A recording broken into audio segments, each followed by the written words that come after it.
Hi friends, ಎಲ್ಲರಿಗೂ ಜಯ ಕುಟುಂಬ ವ್ಲಾಗ್ಸ್ಗೆ ಸ್ವಾಗತ. ಕರ್ಣ ಸೀರಿಯಲ್ನಲ್ಲಿ ಇವತ್ತಿನ ಸಂಚಿಕೆಯಲ್ಲಿ ಏನೆಲ್ಲ ಆಗುತ್ತೆ ಅಂತ ಪೂರ್ತಿಯಾಗಿ ನೋಡ್ಕೊಂಬರೋಣ ಬನ್ನಿ. ಸಂಚಿಕೆಯ ಶುರುವಿನಲ್ಲಿ ಸಂಜಯ್ ಮತ್ತೆ ನಯನ್ತಾರ ಮುಂದೆ ಕರ್ಣ ತುಂಬಾ ಚೆನ್ನಾಗಿ ಮಾತಾಡ್ತಾನೆ. ಅದನ್ನ ನೋಡಿ ನಿತ್ಯಂಗೆ ತುಂಬಾ ಇಷ್ಟ ಆಗತ್ತೆ. ನೋಡಿ, ನಿತ್ಯ ಈ ಮನೆಯವರೇ, ಅವ್ರು ಈ ಮನೆಯವರಾಗಿರೋದಕ್ಕೆ ನಾನು ಅವ್ರಿಗೆ ಈ ಜವಾಬ್ದಾರಿನ ಕೊಡ್ತಾ ಇರೋದು. ಅಷ್ಟೇ ಅಲ್ಲ, ಈ ಒಂದು ಜಾಗಕ್ಕೆ ಬರೀ ಕೆಲ್ಸ ಗೊತ್ತಿದ್ರೆ ಸಾಲದು, ನಿಯತ್ತು ಇರ್ಬೇಕು. ಆ ನಿಯತ್ತು ನಿತ್ಯ ಅವರಲ್ಲಿದೆ. ನಿಂಗೆ ಈ ನಿರ್ಧಾರ ಸಮಸ್ಯೆ ಆಗ್ತಿದ್ಯಾ ಹೇಳಿ ಅಂತ ಕರ್ಣ ಕೇಳ್ಬೇಕಾದ್ರೆ, ಅದು ಹಾಗಲ್ಲ ಕರ್ಣ, ಇದು ಅಪ್ಪನ ಹಾಸ್ಪಿಟಲ್, ಕೆಲವೊಂದು ವಿಷಯಗಳು ಹೀಗೆ ಆಗ್ಬೇಕು ಅಂತ ಅವರು ಬಯಸ್ತಿದ್ರು, ಅದೇ ನನ್ ಯೋಚನೆ ಅಂತ ನಯನ್ತಾರ ಹೇಳ್ಬೇಕಾದ್ರೆ, ಅವರು ನನಗೂ ತಾತಾನೆ ಆಸ್ಪತ್ರೆನ ಹೇಗ್ ನಡೆಸ್ಬೇಕು ಅಂತ ಕನ್ಸ್ಕೊಂಡಿದ್ರು ಅಂತ ನನಗ್ ಚೆನ್ನಾಗ್ ಗೊತ್ತಿದೆ. ಅದಕ್ಕೆ ನಿತ್ಯ ಅವರು ಬೋರ್ಡ್ ಮೆಂಬರ್ ಆಗಿ ಆ ಪೊಸಿಷನ್ಗೆ ಸೂಟ್ ಆಗ್ತಾರೆ ಅಂತ ನಾ ಹೇಳಿರೋದು. ಅವರು ಆಸ್ಪತ್ರೆನ ಚೆನ್ನಾಗಿ ನೋಡ್ಕೋತಾರೆ, ಡೋಂಟ್ ವರಿ, ನೀವೇನು ತಲೆ ಕೆಡ್ಸ್ಕೋಬೇಡಿ ಅಂತ ಹೇಳಿ ಕರ್ಣ ಅಲ್ಲಿಂದ ಹೊರಡ್ತಾನೆ. ಅಜ್ಜಿ ಇದನ್ನೆಲ್ಲ ಕೇಳಿ ತುಂಬಾ ಖುಷಿ ಪಡ್ತಿರ್ತಾರೆ. ಥ್ಯಾಂಕ್ಸ್ ಕರ್ಣ, ನಿತ್ಯ ಪರವಾಗಿ ನಿಂತು ಮಾತಾಡ್ದೆಯಲ್ಲ, ನನ್ಗೆ ತುಂಬಾ ಖುಷಿ ಆಯ್ತು ಕಣ ಅಂತ ಮನ್ಸಲ್ಲೇ ಮಹಾಲಕ್ಷ್ಮಿ ಅವರು ಅನ್ಕೊಂಡು ಖುಷಿ ಪಡ್ತಿರ್ತಾರೆ. ಛೇ, ನಮ್ಮುಂದೆನೆ ಅವನು ನಿಂತ್ಕೊಂಡು ಮಾತಾಡೋಷ್ಟು ಬೆಳೆಗ್ಬಿಟ್ನಲ್ಲ ಅಂತ ನಯನ್ತಾರ ಮತ್ತೆ ಸಂಜಯ್ ಇಬ್ರು ಸಿಕ್ಕಾಪಟ್ಟೆ ಕೋಪದಿಂದ ಉರಿದು ಬೀಳ್ತಾ ಇರ್ತಾರೆ. ಈ ಕಡೆ ಕರ್ಣ ರೂಮಿಗೆ ಬರ್ತಿದ್ದಂಗೆ ನಿತ್ಯ ಕರ್ಣನ ಹತ್ರ ಮಾತಾಡ್ತಾ ಥ್ಯಾಂಕ್ ಯು ಹೇಳ್ತಾಳೆ. ಯಾಕೆ ಅಂತ ಕರ್ಣ ಕೇಳ್ಬೇಕಾದ್ರೆ, ನನ್ ಪರವಾಗಿ ಮಾತಾಡಿದ್ದಕ್ಕೆ ಅಂತ ನಿತ್ಯ ಹೇಳ್ದಾಗ, ಅದ್ ನನ್ ಕರ್ತವ್ಯ ಆಗಿತ್ತು ಅಂತ ಕರ್ಣ ಹೇಳ್ತಾನೆ. ನೀವ್ ಯಾವತ್ತೂ ಯಾರನ್ನ ಅಷ್ಟು ಸುಲಭವಾಗಿ ಬಿಟ್ಕೊಡೋದೇ ಇಲ್ವಾ ಅಲ್ಲ, ಮನೆ ಒಳಗಾಗ್ಲಿ ಹೊರಗಾಗ್ಲಿ ಯಾವತ್ತೂ ನನ್ ಪರವಾಗೇ ನಿಂತಿದ್ದೀರಾ. ಯಾವ್ದೇ ಸಿಚುಯೇಷನ್ ಬರ್ಲಿ ಎಲ್ಲದನ್ನು ಸೆನ್ಸಿಟಿವ್ ಆಗಿ ಹ್ಯಾಂಡಲ್ ಮಾಡ್ತೀರಾ. ಅದಕ್ಕೆ ನಿಮ್ ಕಂಡ್ರೆ ನನ್ಗೆ ತುಂಬಾ ಖುಷಿ ಆಗತ್ತೆ ಅಂತ ನಿತ್ಯ ಹೇಳ್ದಾಗ, ಯಾರಿಗೂ ನಮ್ಮಿಂದಾಗಿ ಅನ್ಯಾಯ ಆಗ್ಬಾರ್ದಲ್ವಾ ಅಂತ ಕರ್ಣ ಹೇಳ್ತಾನೆ. ನಿಜ ಕರ್ಣ, ಇಷ್ಟು ವರ್ಷಗಳು ನನ್ ಬದುಕು ಬರೀ ನಾನು, ಶಾಂತಿ, ನಿಧಿ ಅಷ್ಟೇ ಆಗಿತ್ತು. ಏನೇ ಸಮಸ್ಯೆ ಬಂದ್ರು ಅವ್ರ ಪರವಾಗಿ ಗಟ್ಟಿಯಾಗಿ ನಿಲ್ತಾ ಇದ್ದಿದ್ದು ನಾನೊಬ್ಳೆ. ನನ್ ಕುಟುಂಬದ ವಿರುದ್ಧ ಯಾರೂ ಧ್ವನಿ ಎತ್ತೋದಿಕ್ಕೆ ನಾನು ಅವಕಾಶ ಮಾಡ್ಕೊಟ್ಟೇ ಇಲ್ಲ. ನನಗೋಸ್ಕರ ಯಾರೋ ಒಬ್ರು, ಅಂದ್ರೆ ನೀವು ಮಾತಾಡಿದ್ದು ನನ್ಗೆ ತುಂಬಾ ಖುಷಿ ಆಯ್ತು ಅಂತ ನಿತ್ಯ ಹೇಳ್ಬೇಕಾದ್ರೆ, ನಿಮ್ ವಿರುದ್ಧ ಯಾರಿಗ್ ಮಾತಾಡಕ್ಕಾಗತ್ತೆ ಬಿಡಿ, ನಿಮ್ ರೆಬಲ್ ನೇಚರ್ನ ನೋಡಿದೀನಿ ನಾನು, ಯಾರಿಗೂ ಅಷ್ಟು ಧೈರ್ಯ ಬರೋದಿಲ್ಲ ಅಂತ ಹೇಳ್ತಾ ಕರ್ಣ ನಗ್ತಿರ್ತಾನೆ. ನನ್ನನ್ನ ನಿಮ್ ಫ್ಯಾಮಿಲಿಯಾಗಿ ಕನ್ಸಿಡರ್ ಮಾಡಿರೋದಕ್ಕೆ ಥ್ಯಾಂಕ್ ಯು. ಎಷ್ಟೇ ರೆಬಲ್ ನೇಚರ್ ಇರ್ಬೋದು, ಆದ್ರೆ ಇತ್ತೀಚೆಗೆ ಎಲ್ಲಾ ಕಡೆಯಿಂದ ಬರೀ ತಿರಸ್ಕಾರನೇ ನೋಡ್ಕೊಂಡ್ ಬಂದಿದೀನಿ. ಇಂಥ ಸಮಯದಲ್ಲಿ ಯಾರೋ ಒಬ್ರು ನಮ್ ಜೊತೆ ನಿಂತ್ರುನು ಅದು ತುಂಬಾ ದೊಡ್ಡ ಸಮಾಧಾನನೇ ಕೊಡುತ್ತೆ. ಅದಕ್ಕಾಗಿ thank you so much, thanks for everything ಅಂತ ನಿತ್ಯ ಹೇಳ್ಬೇಕಾದ್ರೆ, ನೋಡಿ ತುಂಬಾ ಲೇಟ್ ಆಗಿದೆ, ನೀವ್ ಮಲ್ಕೊಳ್ಳಿ ಅಂತ ಹೇಳಿ ಕರ್ಣ ರೂಮಿಂದ ಹೋಗ್ತಾನೆ. ಗುಡ್ ನೈಟ್ ಅಂತ ನಿತ್ಯ ಅವನಿಗೆ ಹೇಳ್ತಿರ್ತಾಳೆ. ಹಾಗೆ ನಿತ್ಯ ಸಡನ್ ಆಗಿ ಕರ್ಣನ್ ಫೋಟೋ ಬಿದ್ದೋಗಿರೋದನ್ನ ನೋಡ್ತಾಳೆ. ಆಗ ಆ ಫೋಟೋನ ಸರಿ ಮಾಡಿ ಅವಳ ಫೋಟೋ ಪಕ್ಕ ಕರ್ಣನ್ ಫೋಟೋನ ಇಡ್ತಾಳೆ ನಿತ್ಯ. ಈ ಕಡೆ ರಮೇಶ್ ಮಲಗಿದ್ರುನು ಮಾಲ್ತಿಯವರು ನಿದ್ದೆ ಮಾಡಿರೋದಿಲ್ಲ. ಯಾಕಂದ್ರೆ ಕರ್ಣ ಊಟ ಮಾಡ್ಬೇಕಾಗಿರೋದನ್ನೆಲ್ಲ ರಮೇಶ್ ಡಸ್ಟ್ಬಿನ್ಗೆ ಹಾಕ್ಸಿರ್ತಾನೆ. ಪಾಪ ನಮ್ ಕರ್ಣ ಊಟ ಏನು ಮಾಡಿಲ್ಲ, ಹಸ್ಕೊಂಡ್ ಮಲ್ಗೋ ರೀತಿ ಮಾಡ್ಬಿಟ್ಟ. ಸಂಜಯ್ ಕೂಡ ಇನ್ನೂ ಊಟ ಮಾಡಿಲ್ಲ. ತಿನ್ನು ಅನ್ನೋದ್ಮೇಲೆ ಯಾಕೆ ಈ ರೀತಿ ಕೋಪ ಮಾಡ್ತಾನೋ ಏನೋ ಅವನು. ಇಬ್ರಿಗೂ ಇಷ್ಟ ಆಗೋ ತರ ಬೇಗ ಅಡ್ಗೆ ಮಾಡ್ಬಿಡ್ತೀನಿ, ಇವ್ರು ಇಲ್ಲಿಂದ ಎದ್ ಬರ್ದಿದ್ರೆ ಸಾಕು ಅಂತ ಮನ್ಸಲ್ಲಿ ಅನ್ಕೊಂಡು ಮಾಲ್ತಿಯವರು ಅಲ್ಲಿಂದ ಎದ್ದು ಕಿಚನ್ಗೆ ಹೋಗಿ ತರಕಾರಿಗಳೆಲ್ಲ ಕಟ್ ಮಾಡ್ತಿರ್ತಾರೆ. ಅಷ್ಟ್ರಲ್ಲಿ ರಮೇಶ್ ಅಲ್ಲಿಗ್ ಬಂದ್ಬಿಡ್ತಾನೆ. ಸಡನ್ ಆಗಿ ರಮೇಶ್ನ ಪಕ್ಕದಲ್ಲಿ ನೋಡಿ ಮಾಲ್ತಿಯವ್ರಿಗೆ ಭಯ ಆಗುತ್ತೆ. ಬೆಕ್ಕು ಕಣ್ ಮುಚ್ಕೊಂಡ್ ಹಾಲು ಕುಡಿತಿದ್ಯಾ, ಕರ್ಣಂಗೆ ಅಡ್ಗೆ ಮಾಡ್ಯಕ್ ಬಂದಿದ್ಯಾ, ಅದು ಗಂಡನ್ ಕಣ್ ತಪ್ಸಿ ಅವ್ನ್ಗೆ ಊಟ ಹಾಕ್ಬಾರ್ದು ಅಂತ ಹೇಳಿದೆ ಅಲ್ಲ ನಿನಗೆ. ಗಂಡನ್ ಮಾತು ಅಂದ್ರೆ ಅಷ್ಟೊಂದ್ ಸದರ ಆಗೋಗ್ಬಿಟ್ಟಿದೆ ನಿನ್ಗೆ, ಹೇಳೋರ್ ಕೇಳೋರ್ ಯಾರು ಇಲ್ವಾ ಅಂತ ಹೇಳ್ತಾ ರಮೇಶ್ ದೋಸೆ ಮೊಚ್ಚ ಕೈನ ಕೊಟ್ಟು ಇದನ್ನ ಬಿಸಿ ಮಾಡು ಅಂತ ಹೇಳ್ತಾನೆ. ಆಗ ಮಾಲ್ತಿಯವರು ಸ್ಟವ್ ಹಚ್ಚಿ ದೋಸೆ ಮೊಚ್ಚ ಕೈನ ಬಿಸಿ ಮಾಡ್ತಾರೆ. ನನ್ನ ಕೈಯಾರೆ ಹಿಂಸೆ ಕೊಡೋದಿಕ್ಕೆ ಇಷ್ಟ ಇಲ್ಲ, ನೀನೇ ನಿನ್ ಕೈಯಾರೆ ಬರೆ ಹಾಕೋ, ಆದ್ರೆ ಒಂದೇ ಒಂದು ಉಸಿರು ಹೊರಗಡೆ ಬರ್ಬಾರ್ದು, ಬಾಯಿ ಮುಚ್ಕೊಂಡು ನೋವು ತಿನ್ಬೇಕು, ಇಟ್ಕೋ ಅಂತ ರಮೇಶ್ ಅವ್ರು ಹೇಳಿದಾಗ ಮಾಲ್ತಿಯವರು ಬರೆ ಇಟ್ಕೋತಾರೆ. ಆಗ ಅವರು ನೋವಿಗೆ ಬಾಯಿ ತೆಗ್ದಾಗ ರಮೇಶ್ ಅವ್ರ ಬಾಯಿಗೆ ಕ್ಯಾರೆಟ್ ನ ಇಟ್ಬಿಡ್ತಾನೆ. ಎಲ್ರು ನನ್ ವಿರುದ್ಧ ಹೋಗೋರೆ ಅಂತ ಹೇಳ್ಕೊಂಡು ರಮೇಶ್ ಅಲ್ಲಿಂದ ಹೋಗ್ತಾನೆ. ಮಾಲ್ತಿಯವರು ನೋವನ್ನ ತಡ್ಕೊಳಕ್ಕಾಗ್ದೆ ಜೋರಾಗಿ ಕಿರ್ಚಕ್ಕೂ ಆಗ್ದೆ ಒದ್ದಾಡ್ತಿರ್ತಾರೆ. ಈ ಕಡೆ ಕರ್ಣ ನಿಧಿ ರೂಮ್ಗೆ ಹೋಗ್ತಾನೆ. ಅಷ್ಟೊತ್ಕಾಗ್ಲೇ ನಿಧಿ ಮಲಗ್ಬಿಟ್ಟಿರ್ತಾಳೆ. ಇದನ್ನ ನೋಡ್ತಾ ಎಷ್ಟು ಮುದ್ದಾಗ್ ಮಲಗಿದ್ದಾರೆ, ಮಾತಾಡದೆ ಹೋಗೋದಕ್ಕೆ ಮನ್ಸೇ ಇಲ್ಲ, ಒಂದ್ಸಲಿ ಹತ್ರದಿಂದ ನೋಡಿ ಹಾಗೆ ಹೊರಟೋಗ್ಬಿಡ್ತೀನಿ ಅಂತ ಹೇಳಿ ಕರ್ಣ ನಿಧಿ ಪಕ್ಕ ಹೋಗಿ ಕುತ್ಕೊಂಡು ಅವಳನ್ನೇ ನೋಡ್ತಾ, ಇಷ್ಟು ಮುದ್ದು, ಇಷ್ಟು ಮುಗ್ಧತೆ, ಯಾವಾಗ್ಲೂ ಹೀಗ್ಲೇ ಇರ್ಬೇಕು, ನನ್ ಕಣ್ಣೇ ತಾಕ್ಬಿಡತ್ತೆ ಅಂತ ಹೇಳಿ ಕರ್ಣ ನಿಧಿಗೆ ದೃಷ್ಟಿನ ತೆಗಿತಾನೆ. ನಿನ್ನ ಮಡಿಲ ಅರೆಗಳಿಗೆ ಸಾಲ ಕೊಡು ಸಾಕು, ಕಳೆದು ಹೋಗುವೆ ಅಲ್ಲೇ ಎಲ್ಲ ಹಂಗನ್ನು ತೊರೆದು, ಶುಭರಾತ್ರಿ ಅಂತ ಕವನ ಹೇಳಿ ನಿಧಿ ತಲೆನ ಸವರಿ ಕರ್ಣ ಅಲ್ಲಿಂದ ಎದ್ದು ಹೋಗ್ಬೇಕಾದ್ರೆ ನಿಧಿ ಕರ್ಣನ್ ಕೈನ ಹಿಡ್ಕೊತಾಳೆ. ಹಾಗೆ ಕಣ್ಬಿಟ್ ನೋಡ್ಬೇಕಾದ್ರೆ ಇನ್ನು ಮಲ್ಗಿಲ್ವಾ ನೀವು ಅಂತ ಕರ್ಣ ಕೇಳ್ತಾನೆ. ಈ ಫ್ಯೂಚರ್ ಹಸ್ಬೆಂಡ್ ಮನೆಗ್ ಬರ್ದೆ ಅವ್ನ್ ಮುಖ ನೋಡ್ದೆ ಈ ಫ್ಯೂಚರ್ ವೈಫ್ ಹೇಗ್ ಮಲ್ಗೋದಕ್ ಸಾಧ್ಯ? ನೀವೇನಾದ್ರೂ ನಿಮ್ ಪ್ರೊಫೆಷನ್ ನ ಬದಲಾಯಿಸ್ತಿದ್ದೀರಾ ಸರ್ ಅಂತ ನಿಧಿ ಕೇಳ್ಬೇಕಾದ್ರೆ ಅಂದ್ರೆ ಅಂತ ಕರ್ಣ ಕೇಳ್ತಾನೆ. ನಿನ್ನ ಮಡಿಲ ಅರೆಗಳಿಗೆ ಸಾಲ ಕೊಡು ಸಾಕು. ಅಬ್ಬಬ್ಬಬ್ಬಬ್ಬಾ, ಪ್ರೇಮ ಕವಿಯಾಗಿ ಬದ್ಲಾಗೋ ಎಲ್ಲಾ ಲಕ್ಷಣನೂ ಕಾಣಿಸ್ತಾ ಇದೆ ಅಂತ ನಿಧಿ ಕೇಳ್ಬೇಕಾದ್ರೆ ಕೇಳಿಸ್ಕೊಂಬಿಟ್ರ ಅಂತ ಕರ್ಣ ನಗ್ತಿರ್ತಾನೆ. ಇದೆಲ್ಲ ಯಾವಾಗ ಕಲ್ತ್ರೋ ಯಜಮಾನ್ರು ಅಂತ ನಿಧಿ ಕೇಳ್ದಾಗ ಇದೆಲ್ಲ ಸಹವಾಸ್ ದೋಷ. ನೀವಿದೀರಲ್ಲ ನೀವು ಸಾಮಾನ್ಯವಾದವರಲ್ಲ ಬಿಡಿ, ಏನೇನೋ ಆಗೋ ತರ ಮಾಡ್ತೀರಾ. ನಾನಿವಾಗ ಬದ್ಲಾಗಿರೋ ಕಾರಣ ಕೋಪ ಬರುತ್ತೆ, ಪ್ರೀತಿ ಮಾಡ್ಬೇಕು ಅನ್ಸುತ್ತೆ, ನಿಮ್ಮನ್ನ ಹೊರಗಡೆ ಕರ್ಕೊಂಡು ಹೋಗ್ಬೇಕು ಅನ್ಸುತ್ತೆ, ಎಲ್ಲ ನಿಮ್ಮಿಂದನೇ ಲೈಟ್ ಹೌಸ್ ಅಂತ ಕರ್ಣ ಹೇಳ್ಬೇಕಾದ್ರೆ ಓ ಎಲ್ಲ ತಪ್ಪು ಕಾರಣ ನಾನೇನ ಒನ್ ಅಂಡ್ ಓನ್ಲಿ ನಿಧಿ. ಈ ಸರ್ದು ಏನ್ ತಪ್ಪು ಇಲ್ವಾ? ನನಗೆ ನಿದ್ದೆನೆ ಬರ್ತಿಲ್ಲ ಸರ್ ನಿಮ್ಮಿಂದ. ಎಲ್ಲಾ ಕಡೆನೂ ನೀವೇ ಕಾಣಿಸ್ತಿದೀರ ಗೊತ್ತಾ? ಈ ಪಾಪದ ಹುಡುಗಿ ಸಿಕ್ಕಿದಾಳೆ ಅಂತ ಸುಮ್ನೆ ಆಪಾದನೆ ಮಾಡಿದ್ರೆ ನಾನು ಸುಮ್ನೆ ಇರೋದಿಲ್ಲ ಅಂತ ನಿಧಿ ಹೇಳ್ಬೇಕಾದ್ರೆ ಯಾಕ್ರಿ ಇಷ್ಟ್ ಜೋರಾಗಿ ಮಾತಾಡಿದ್ರೆ ಇರೋ ಬರೋರೆಲ್ಲ ಬಂದ್ಬಿಡ್ತಾರೆ, ತುಂಬಾ ಲೇಟ್ ಆಗ್ತಿದೆ, ನೀವಿವಾಗ ಮಲ್ಕೊಳ್ಳಿ ಅಂತ ಹೇಳಿ ಕರ್ಣ ಹೋಗ್ಬೇಕಾದ್ರೆ ಕರ್ಣನ್ ಕೈ ಹಿಡ್ಕೊಂಡು ನೋಡಿ ನೀವೊಬ್ರೇ ಊರಲ್ಲಿರೋರ್ನೆಲ್ರೂ ಕೇರ್ ಮಾಡಿದ್ರೆ ಸಾಕಾ, ನಾನ್ ಮಲ್ಗೋದಿಲ್ಲ ಅಂತ ನಿಧಿ ಹೇಳ್ತಾಳೆ. ಯಾಕೆ ಅಂತ ಕರ್ಣ ಕೇಳಿದಾಗ ಯಾಕಂದ್ರೆ ನೀವಿನ್ನೂ ಊಟ ಮಾಡಿಲ್ಲ, ಅದಕ್ಕೆ ಬನ್ನಿ ನನ್ ಜೊತೆ ಅಂತ ನಿಧಿ ಕರ್ಣನ್ ಕೈ ಹಿಡ್ಕೊಂಡು ಹೋಗ್ತಿರ್ತಾಳೆ. ಎಲ್ಲಿಗೆ ಅಂತ ಕರ್ಣ ಕೇಳಿದಾಗ ನನ್ ಮುದ್ದುಗೆ ನಾನೇ ನನ್ ಕೈಯಾರ ಊಟ ಮಾಡಿಸ್ತೀನಿ ಬನ್ನಿ ಅಂತ ನಿಧಿ ಹೇಳ್ದಾಗ ಬೇಡರಿ, ಈಗ್ಲೇ ನೀವ್ ನಕ್ದಾಗ ಒಂದೊಂದ್ಸಲಿ ಸ್ಕ್ರೂ ಲೂಸ್ ಆದಂಗ ಆಗತ್ತೆ, ನೀವ್ ಊಟ ಮಾಡಿಸ್ಬೇಕಾದ್ರೆ ನಾನ್ ನಿಮ್ ಕೈಗೆ ಕಿಸ್ ಕೊಡೋದು, ನೀವ್ ಕಂಟ್ರೋಲ್ ತಪ್ಪಿ ಅಂತ ಕರ್ಣ ಹೇಳ್ಬೇಕಾದ್ರೆ ಶಟಪ್ ಡಾಕ್ಟರ್ ಕರ್ಣ ಅಂತ ನಿಧಿ ಹೇಳ್ತಾಳೆ. ರೀ ತುಂಬಾನೇ ಡಾಮಿನೇಟ್ ಮಾಡ್ತೀರಿ ನೀವು ಅಂತ ಕರ್ಣ ಹೇಳ್ದಾಗ ಪ್ರೀತಿಲಿ ಅದೆಲ್ಲ ಕಾಮನ್ ಡಾಕ್ಟ್ರೆ, ಬನ್ರಿ ಅಂತ ಹೇಳಿ ನಿಧಿ ಕರ್ಣನ್ನ ಕರ್ಕೊಂಡ್ ಹೋಗ್ತಾಳೆ. ಈ ಕಡೆ ಮಾಲ್ತಿಯವರು ಬರೆಗೆ ಔಷಧಿನ ಹಚ್ತಿರ್ತಾರೆ. ಅಷ್ಟ್ರಲ್ಲಿ ಡೋರ್ ಸೌಂಡ್ ಆಯ್ತು ಅಂತ ಹೇಳಿ ಆ ಔಷಧಿನ ಪಕ್ಕಕ್ಕೆ ಎಸಿತಾರೆ. ಅಷ್ಟ್ರಲ್ಲಿ ಕರ್ಣ ಮತ್ತೆ ನಿಧಿ ಅಲ್ಲಿಗ್ ಬಂದು ಅಮ್ಮ ನೀವಿನ್ನು ಮಲಗಿಲ್ವಾ ಅಂತ ನಿಧಿ ಕೇಳ್ತಾಳೆ.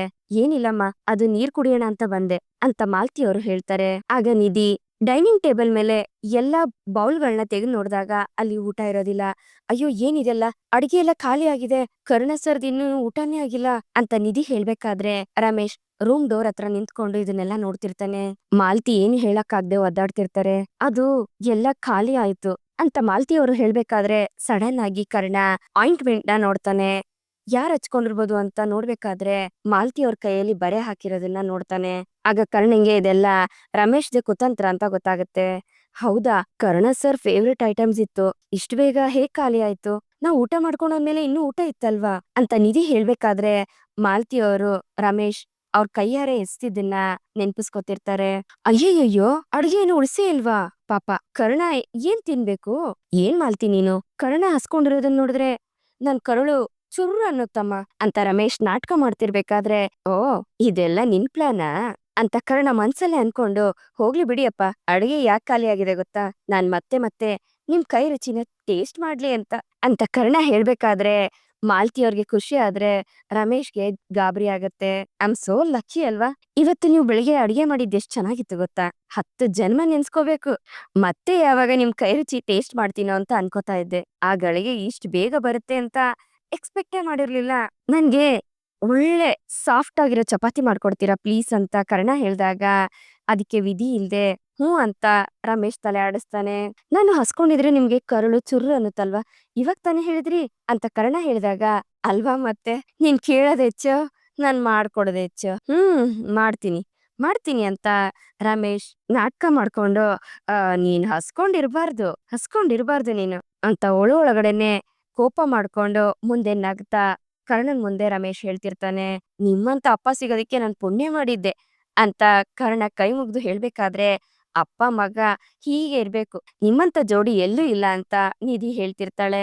ಈ ಕಡೆ ನಯನ್ತಾರ ನೀರ್ ಕುಡಿಬೇಕಾದ್ರೆ ಅತ್ತೆ ಚೆನ್ನಾಗ್ ನೀರ್ ಕುಡಿರಿ ಅತ್ತೆ, ಈ ಮನೇಲಿ ನೀರ್ ಕುಡಿಸೋರ್ ಸಂಖ್ಯೆ ಹೆಚ್ಚಾಗಿದೆ ಅಲ್ವಾ, ಇನ್ಮೇಲೆ ಇದನ್ನೆಲ್ಲ ಅಭ್ಯಾಸ ಮಾಡ್ಕೋಬೇಕು ಅಂತ ಸಂಜಯ್ ಹೇಳ್ಬೇಕಾದ್ರೆ ಇವತ್ತು ನನಗೆ ಅಪೋಸ್ ಮಾಡ್ತಾ ಇರ್ತಿದ್ದಾನೆ, ನಿನ್ನೆ ಮೊನ್ನೆ ಬಂದಿರೋ ನಿತಿನ್ ಎದುರುಗಡೆ ನನಗೆ ಅವಮಾನ ಮಾಡ್ತಿದ್ದಾನೆ, ನಾನ್ ತಗೊಂಡಿರೋ ಡಿಸಿಷನ್ ಕ್ವೆಶ್ಚನ್ ಮಾಡ್ಬಾರ್ದು ಅಂತ ಡೈರೆಕ್ಟ್ ಆಗಿ ಹೇಳ್ತಿದ್ದಾನೆ ಅಂದ್ರೆ ಅಂತ ನಯನ್ತಾರ ಹೇಳ್ಬೇಕಾದ್ರೆ ಇನ್ಮೇಲೆ ನಾವು ಸುಮ್ನೆ ಕುತ್ಕೊಳ್ಳೋದ್ರಲ್ಲಿ ಯಾವ ಅರ್ಥನೂ ಇರೋದಿಲ್ಲ ಅಂತ ಸಂಜಯ್ ಹೇಳ್ತಿರ್ತಾನೆ.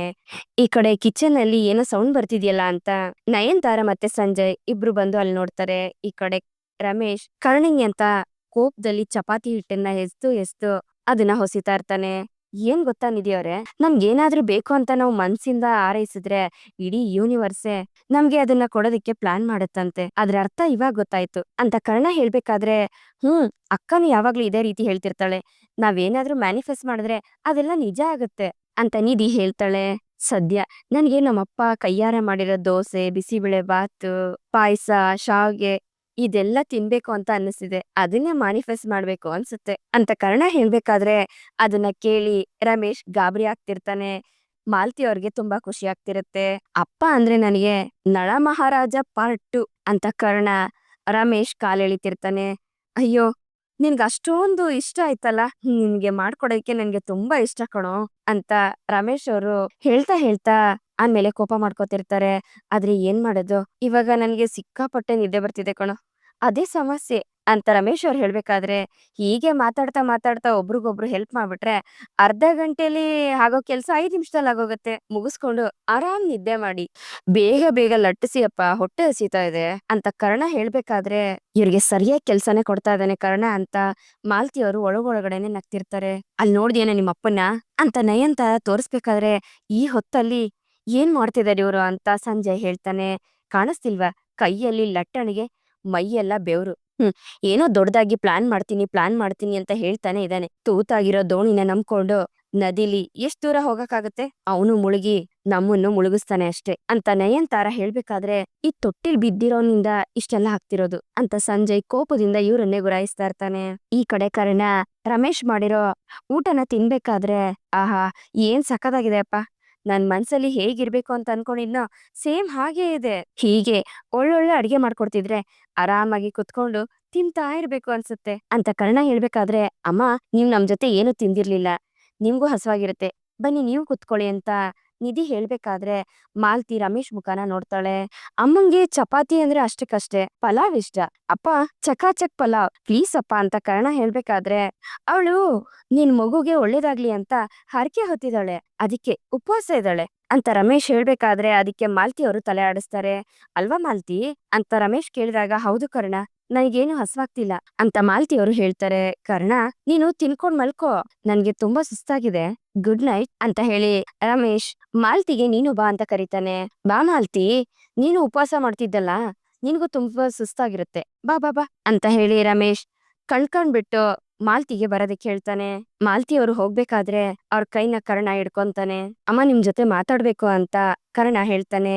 ಆಗ ಏನಿರ್ಬೋದು ಅಂತ ನಿಧಿ ನೋಡ್ಬೇಕಾದ್ರೆ ಕರ್ಣ ಮಾಲ್ತಿ ಅವ್ರನ್ನ ಒಂದ್ ಜಾಗ ಕರ್ಕೊಂಡೋಗಿ ಕೂರ್ಸ್ಕೊಂಡು, ನೋಡಿ ಅಮ್ಮ, ಇಷ್ಟ ವರ್ಷ ನೀವ್ ಅನ್ಭವಿಸ್ತಾ ಇರೋ ಕಷ್ಟನ ಕಣ್ಮುಂದೆ ನೋಡಿದ್ರು ನನ್ನಿಂದ ಏನು ಮಾಡಕ್ ಆಗ್ತಿರ್ಲಿಲ್ಲ. ಆದ್ರೆ ಇನ್ಮೇಲೆ ಆ ರೀತಿ ನಾನ್ ಆಗೋದಕ್ ಬಿಡೋದಿಲ್ಲ. ಅಪ್ಪನ್ ಹಿಂಸೆ ತಡ್ಕೊಂಡು ಎಷ್ಟ್ ದಿವಸ ಅಂತ ನೀವ್ ಇದೇ ರೀತಿ ಇರ್ತಾರ ಹೇಳಿ, ನಾನ್ ಇದಕ್ಕೆಲ್ಲ ಒಂದು ಪರಿಹಾರನ ಕಂಡ್ಹಿಡಿದೇ ಹಿಡಿತೀನಿ. ನೀವ್ ಹೋಗಿ ನಿತ್ಯ ಜೊತೆ ಮಲ್ಕೊಳ್ಳಿ ಅಂತ ಹೇಳಿ ಮಾಲ್ತಿನ ನಿತ್ಯ ಅವ್ರ ರೂಮ್ಗೆ ಕಳಿಸ್ತಾನೆ ಕರ್ಣ. ಹಾಗೆ ಕರ್ಣ ರಮೇಶ್ ರೂಮ್ಗೆ ಬಂದಾಗ ರಮೇಶ್ ಆಶ್ಚರ್ಯ ಪಡ್ತಾನೆ. ನೀನೇನಪ್ಪ ಇಲ್ಲಿಗೆ ಬಂದಿದ್ಯಾ ಅಂತ ರಮೇಶ್ ಕೇಳಿದಾಗ, ಅಪ್ಪ, ಇವತ್ ಯಾಕೋ ನನ್ಗೆ ನಿಮ್ ಜೊತೆ ಮಲ್ಕೋಬೇಕು ಅಂತ ಅನ್ನಿಸ್ತಾ ಇದೆ, ಅದಕ್ಕೆ ಇವತ್ ನಾನು ನಿಮ್ ಜೊತೆ ಮಲ್ಕೊಳ್ತೀನಿ ಅಂತ ಕರ್ಣ ಹೇಳ್ದಾಗ, ಸರಿ ಆಯ್ತು, ಏನ್ ಮಾಡೋದು, ವಿಧಿ ಇಲ್ವಲ್ಲ ಅಂತ ರಮೇಶ್ ಕರ್ಣನ್ನ ಅವನ್ ರೂಮಲ್ಲೇ ಮಲಗಿಸ್ಕೊಳ್ಳೋದಕ್ಕೆ ಒಪ್ಕೋತಾನೆ. ಆಗ ರಮೇಶ್ ನೆಮ್ಮದಿಯಾಗಿ ನಿದ್ದೆ ಮಾಡ್ಬೇಕಾದ್ರೆ ಕರ್ಣ ಬೇಕು ಅಂತಾನೆ ಮೊಬೈಲ್ ತಗೊಂಡು ಮಾತಾಡೋಂತರ ನಾಟಕ ಮಾಡ್ಕೊಂಡು ರಮೇಶ್ ಕಿವಿ ಹತ್ರ ಹೋಗಿ ಜೋರಾಗಿ ಹಲೋ ಅಂತ ಕಿರಿಸ್ತಾನೆ. ಅದನ್ನ ಕೇಳಿ ರಮೇಶ್ ಬೆಚ್ಚ ಬಿದ್ದು ಎದ್ದೇಳ್ತಾನೆ. ಹಾಗೆ ಕರ್ಣ ಮಾತನ್ನ ಮುಗಿಸಿ ಫೋನ್ ಇಟ್ಟಾಗ, ಸಾರಿ ಅಪ್ಪ, ತೊಂದ್ರೆ ಆಗ್ತಿದ್ಯಾ ಅಂತ ಕೇಳ್ತಾನೆ. ನೋಡಪ್ಪ, ಫೋನ್ನ ಸ್ವಿಚ್ ಆಫ್ ಮಾಡ್ತೀಯಾ ಅಂತ ರಮೇಶ್ ಕೇಳ್ತಾನೆ. ಅದು ಹಾಗಲ್ಲಪ್ಪ, ಪೇಷನ್ಸ್ ಮತ್ತೆ ಎಮರ್ಜೆನ್ಸಿ ಇದ್ದಾಗ ಕಾಲ್ ಮಾಡ್ತಾರೆ, ಆಮೇಲೆ ಹೇಗ್ ಮಾತಾಡಕ್ಕಾಗತ್ತೆ ಹೇಳಿ ಅಂತ ಕರ್ಣ ಹೇಳ್ಬೇಕಾದ್ರೆ ಸಡನ್ ಆಗಿ ಹಿಂಗಾದ್ರು ಮಾಡ್ಕೊಂಡ್ ಹಾಳಾಗೋಗ್ಲಿ ಅಂತ ರಮೇಶ್ ಮತ್ತೆ ಹಾಗೆ ಮಲ್ಕೋತಾನೆ. ಆಗ ಕರ್ಣ ಜೋರಾಗಿ ಅವನ್ ಕಿವಿ ಹತ್ರ ಹೋಗಿ, ಅಯ್ಯೋ ಹೌದಾ ಅಂತ ಜೋರಾಗಿ ಕಿರಿಸ್ತಾನೆ. ಹಾಗೆ ಕರ್ಣ ಮೊಬೈಲ್ ಅಲ್ಲಿ ಮಾತಾಡ್ತಾನೆ ಇರ್ತಾನೆ. ಇದರಿಂದ ರಮೇಶ್ಗೆ ನಿದ್ದೆ ಬರ್ದೆ ಒದ್ದಾಡ್ತಿರ್ತಾನೆ. ನಿಮ್ಗೆ ಇದೇ ರೀತಿನೇ ನಾನ್ ಕಾಟ ಕೊಡ್ತಾ ಇರ್ತೀನಿ ಅಂತ ಕರ್ಣ ರಮೇಶ್ನ ನೋಡ್ಕೊಂಡು ನಗ್ತಾ ಇರ್ತಾನೆ. ಈ ಕಡೆ ಸಂಜಯ್ ತನ್ ಕಾರ್ ಕೆಟ್ಟೋಗಿದೆ ಅಂತ ಆಟೋದಲ್ಲಿ ಹೋಗೋದಿಕ್ಕೆ ನೋಡ್ತಾನೆ. ಆಗ ಆಟೋನ ನಿಲ್ಸೋದಿಕ್ಕೆ ಹೇಳ್ದಾಗ ಆಟೋ ನಿಲ್ಲುತ್ತೆ. ಆಗ ಒಂದೇ ಟೈಮ್ಗೆ ಸಂಜಯ್ ಮತ್ತೆ ಒಂದ್ ಹುಡುಗಿ ಇಬ್ರು ಡಿಕ್ಕಿ ಹೊಡಿತಾರೆ. ಈ ಹುಡುಗಿ ಸಂಜಯ್ ಲೈಫ್ ಅಲ್ಲಿ ಅವನನ್ನ ಬದಲಾಯಿಸೋದಿಕ್ಕೆ ಅಂತಾನೆ ಬಂದಿದಾಳ, ಅಥವಾ ಆ ಹುಡುಗಿಗೆ ಸಂಜಯ್ ಮೋಸ ಮಾಡ್ತಾನ ಪ್ರೀತಿ ಹೆಸರಲ್ಲಿ, ಅಥವಾ ಸಂಜಯ್ಗೆ ಆ ಹುಡುಗಿ ಮೇಲೆ ನಿಜವಾಗ್ಲೂ ಲವ್ ಆಗುತ್ತಾ, ಇದೆಲ್ಲ ಮುಂದಿನ ಸಂಚಿಕೆಯಲ್ಲಿ ಗೊತ್ತಾಗತ್ತೆ. ಇಲ್ಲಿಗೆ ಈ ಒಂದು ಸಂಚಿಕೆ ಮುಗಿಯುತ್ತೆ. ಈ ಸಂಚಿಕೆ ನಿಮ್ಗೆ ಇಷ್ಟ ಆಗಿದೆ ಅಂತ ಅನ್ಕೊಳ್ತೀನಿ. ಇಷ್ಟ ಆಗಿದ್ರೆ ದಯವಿಟ್ಟು ಲೈಕ್ ಮಾಡಿ.